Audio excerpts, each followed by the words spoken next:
Welcome to my YouTube channel world literature. आज जो topic discuss करने वाले हैं वो है daybreak in Alabama by Langston Hughes. Langston Hughes की ये पोएम है जिसको आज हम डिस्कस करने वाले हैं। तो अपना लेक्चर जो है वो स्टार्ट करते हैं। फर्स्ट ऑफ ऑल पोएम का इंट्रोडक्शन डिस्कस करेंगे, देन इस पोएम की लाइन बाय लाइन एक्सप्लेनेशन को एंड मेजर थीम्स को भी डिस्कस करेंगे।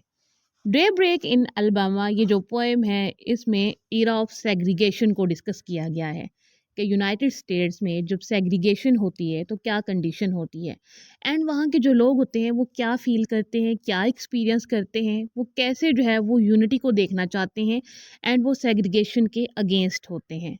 तो लैंगस्टन ह्यूज ने उस एक्सपीरियंस को, उस यर्निंग को कि मैं यूनिटी चाहता हूँ, मैं एक दूसरे से सेपरेशन जो है वो नहीं चाहता हूँ, मैं नहीं चाहता हूँ कि वाइट्स को जो है वो सेपरेट रखा जाए, ब्लैक्स को सेपरेट रखा जाए, जो रेड लोग हैं उनको सेपरेट रखा जाए। मीन्स के यहाँ पर लैंगस्टन ह्यूज सारी रेसेस को एक साथ यूनिटी के साथ देखना चाहते हैं। बट सेग्रीगेशन होती है, सेग्रीगेशन में ब्लैक्स को सेपरेट कर दिया जाता है, वाइट्स को सेपरेट रखा जाता है, वाइट्स को ज़्यादा अपॉर्चुनिटीज़ दी जाती हैं, ब्लैक्स को मार्जिनलाइज किया जाता है, उन्हें सब ऑर्डिनेट समझा जाता है। ब्लैक्स के लिए सेपरेट स्कूल्स बनाए जाते हैं, वाइट्स के लिए सेपरेट स्कूल्स बनाए जाते हैं। जो वाइट स्कूल्स हैं वहाँ पर ब्लैक्स को अलाउ नहीं किया जाता है कि वहाँ पर वो एजुकेशन ले सकें।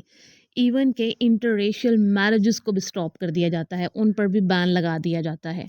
लैंगस्टन ह्यूज ने इसी एक्सपीरियंस को इस पोएम में शेयर किया है। डे ब्रेक इन अलाबामा के जब अलाबामा में डे स्टार्ट होता है, उस पॉइंट को, उस टाइम को, उस फीलिंग को लैंगस्टन ह्यूज ने इस पोएम में डिस्कस किया है। यूनिटी को डिस्कस किया है एंड सेग्रीगेशन के एक्सपीरियंस को डिस्कस किया है। एंड वो चाहते हैं कि किस तरह से नेचर ने हर चीज़ को क्रिएट किया है वैसे ही रहे, जैसे लोगों ने हर चीज़ को सेग्रीगेट कर दिया है वैसा नहीं होना चाहिए। लैंगस्टन ह्यूज ने इस पोएम को 1940 में अपने एक जर्नल अनक्यूट में पब्लिश करवाया था। नेक्स्ट इस पोएम का हम फर्दर इंट्रोडक्शन डिस्कस करते हैं कि इसमें जो है वो डे ब्रेक को किस तरह से डिस्कस किया गया है। तो लैंगस्टन ह्यूज कहते हैं कि मैं चाहता हूँ कि एक फ्रेश स्टार्ट हो, कि ऐसा स्टार्ट होना चाहिए जिसमें सभी रेसेस यूनिटी के साथ रहें, मिलजुल कर रहें, एक दूसरे के साथ रहें, एक दूसरे की फिंगर्स को टच करें, एक दूसरे को जो है वो ग्रीट करें एंड सारी जो ये प्रेजुडिसेस हैं या फिर एक दूसरे के लिए जो हेट है इसको ख़त्म कर देना चाहिए और इक्वलिटी के बेस पर सब लोग मिलकर रहें। तो ऐसा डे ब्रेक जो है वो लैंगस्टन ह्यूज चाहते हैं, ऐसी फ्रेश मॉर्निंग चाहते हैं जिसमें जो है वो सब कुछ फाइन हो जाए, ओके हो जाए और हर कोई जो है ना वो एक साथ रहना स्टार्ट कर दे। पोएम की लाइन बाय लाइन एक्सप्लेनेशन को स्टार्ट करते हैं। फर्स्ट लाइन में जो राइटर हैं वो कहते हैं, when I get to be a coloured composer, कि मैं जब कलर्ड कंपोज़र बन जाऊंगा, मीन्स कि मैं यहाँ पर जो है वो ब्लैक वाइट किसी को रिप्रेजेंट नहीं करूँगा, मैं जो है वो यहाँ पर यूनिटी की बात करने वाला हूँ। तो मैं जब कलर्ड कंपोज़र हूँगा, I am gonna write me some music about daybreak in Alabama. तो मैं एक ऐसा सॉन्ग लिखूँगा, एक ऐसा म्यूज़िक लिखूँगा जिसमें जो है मैं लिखूँगा डे ब्रेक इन अलाबामा, कि अलाबामा की जो फ्रेश मॉर्निंग है वो कैसी होनी चाहिए, जो फ्रेश स्टार्ट है वो कैसा होना चाहिए। And I am gonna put the purtiest songs in it, और मैं उसमें जो है ना वो प्योर चीज़ों को ऐड करूँगा, मैं बिल्कुल नीट एंड क्लीन चीज़ों को जो है ना वो सॉन्ग्स में ऐड करूँगा। Rising out of the ground like a swamp mist, कि मैं एक ऐसी चीज़ को सॉन्ग में ऐड करूँगा जो कि ग्राउंड से उठती होगी, अर्थ से उठती होगी। And falling out of heaven like soft due, और वो स्काई से ऐसे गिर रही होती जैसे कि ड्यू ड्रॉप से जो है वो कोई चीज़ नीचे गिर रही हो। मैं ऐसी जो पोइट्री लिखूँगा, ऐसा सॉन्ग लिखूँगा जिसमें जो है वो मैं नेचुरल ब्यूटी को डिस्कस करूँगा, प्योर थिंग्स को डिस्कस करूँगा, नेचुरल एनवायरनमेंट को डिस्कस करूँगा, गॉड क्रिएटेड एलिमेंट्स को डिस्कस करूँगा। I am gonna put some tall tall trees in it, कि मैं अल्बामा के टॉल टॉल ट्रीज़ को इसमें डिस्कस करूँगा and the scent of pine needles, और मैं पाइन नीडल्स के सेंट को, उसकी फ्रेग्रेंस को डिस्कस करूँगा उन सॉन्ग्स में, उस म्यूज़िक में। And the smell of red clay after rain, और मैं रेड क्ले को डिस्कस करूँगा। यहाँ पर जो राइटर हैं वो रेशियल सेग्रीगेशन को ख़त्म करना चाहते हैं, ये जो रेशियल सेपरेशन है वो उसको ख़त्म करना चाहते हैं। इसीलिए वो वाइट, येलो, ब्लैक जितनी भी चीज़ें हैं, जितने भी कलर्स हैं, उन सबको यहाँ पर मेंशन कर रहे हैं कि मैं एक ऐसा म्यूज़िक लिखूँगा जिसमें यूनिटी होगी। उस म्यूज़िक में मैं हर चीज़ को डिस्कस करूँगा, हर क्रिएचर को डिस्कस करूँगा। गॉड ने जितने भी कलर्स इस वर्ल्ड में दिए हैं मैं उन सबको डिस्कस करूँगा।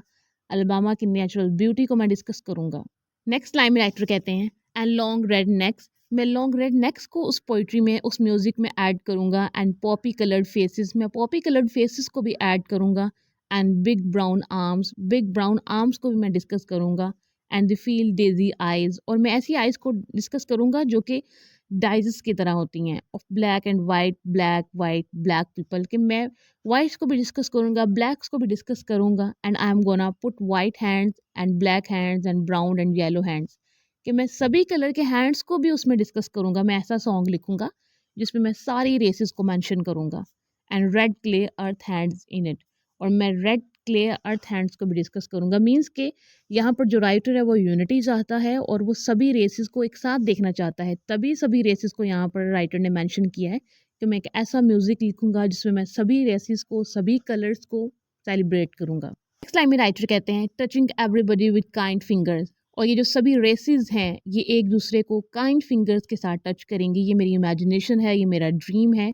मैं ऐसा म्यूज़िक लिखना चाहता हूँ जिसमें सब लोग जो है ना वो एक दूसरे से ग्रीट करें, एक दूसरे से अच्छे से मिलें, touching each other natural as dew. जैसे जो है वो ड्यू मिलती है फ्लावर से आकर, हर कलर से आकर वो मिलती है, ग्रीन हो, रेड हो, जैसा भी हो, उस कलर से आकर ड्यू मिलती है। ऐसे ही मैं चाहता हूँ कि ये सभी जो रेसेस हैं वो एक दूसरे से मिलें। In that dawn of music, when I get to be a colored composer and write about daybreak in Alabama, कि जब मैं एक अच्छा म्यूजिशियन बन जाऊंगा या फिर जो कलर्ड कंपोज़र बन जाऊंगा, तो मैं एक ऐसा सॉन्ग लिखूंगा जो कि डे ब्रेक इन अलबामा होगा, कि अलबामा में जो है ना ये ऐसा फ्रेश स्टार्ट होना चाहिए जहाँ पर ये जो सेग्रीगेशन है वो ख़त्म हो जाए। जो 19th सेंचुरी में सेग्रीगेशन की गई थी, ब्लैक को सेपरेट किया गया था, वाइट्स को सेपरेट किया गया था, ये सब कुछ मैं ख़त्म कर दूँ और मैं ऐसे एक ऐसा म्यूज़िक लिखूँ जिसमें सभी जो है ना वो एक साथ आ जाएँ, यूनिटी में आ जाएँ, एंड यहाँ पर ये जो पोएम है वो एंड हो जाती है। सो राइटर जो है वो अपनी लाइफ में एक ड्रीम देखते हैं कि वो एक ऐसा म्यूजिशियन बनना चाहते हैं जिसमें जो है वो इस वर्ल्ड को सेलिब्रेट करें, जितने भी कलर्स हैं इस वर्ल्ड में उनको वो सेलिब्रेट करें, एंड ये जो सेग्रीगेशन है वो उसको ख़त्म कर सकें। ये जो कलर की बेस पर एक दूसरे को जज किया जाता है, जो कलर की बेस पर दूसरे को मार्जिनलाइज किया जाता है, उसे सब ऑर्डिनेट समझा जाता है, इन सब सुपरस्टिशंस को राइटर ख़त्म करना चाहते हैं। इस पोएम के मेजर थीम्स को डिस्कस कर लेते हैं। जो फर्स्ट थीम इसमें डिस्कस किया गया है वो रेशियल यूनिटी का है, एंड सेकंड थीम हार्मोनी का है। राइटर जो है वो रेशियल सेग्रीगेशन को भी ख़त्म करना चाहते हैं, वो चाहते हैं कि रेशियल यूनिटी हो जाए, सब लोग मिलजुल कर रहें, एंड सेकंड वो हार्मोनी चाहते हैं कि जैसे कि अलबामा की नेचुरल ब्यूटी है वैसे ही हर तरफ जो है वो पीस और हार्मोनी होनी चाहिए। आज के लेक्चर में बस इतना ही। आई होप कि यहाँ तक जो पोएम है वो आपको समझ आई होगी। वीडियो को लाइक और शेयर और चैनल को ज़रूर सब्सक्राइब कीजिएगा। Thanks for watching my channel.